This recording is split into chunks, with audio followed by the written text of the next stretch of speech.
So I just watched some of Joe Biden's speech about expanding SNAP and so on, and like signing the executive order to assist with streamlining more stimulus checks in the future.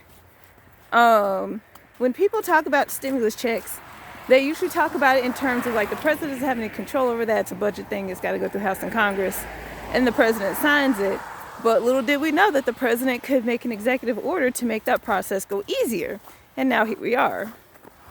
I don't know what is with some people's sick obsession in voting against their own interests and thinking that everybody should be in leadership of a whole country being against its own interest. But I'm very glad that those days are over. We now not only have competent leadership, but compassionate and active leadership.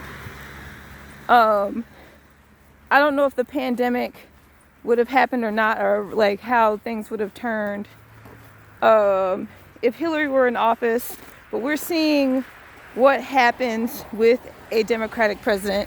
We're seeing what will happen with Democratic House and Senate. And now we are partially female-led, with Kamala Harris being in the second seat.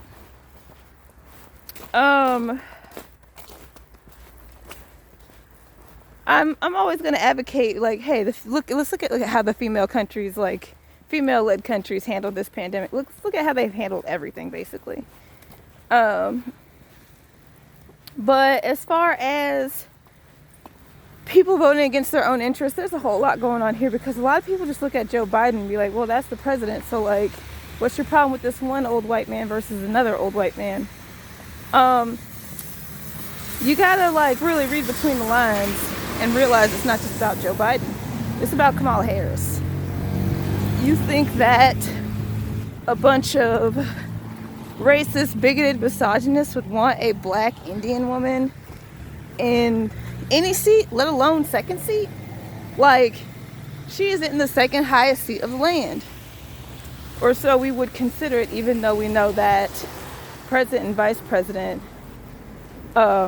even though they have a lot of great influence, what they can actually do is very limited. But I'm going to go so far as to say it's very short-sighted to think that they are offended by Joe Biden when like second seat is like right over there.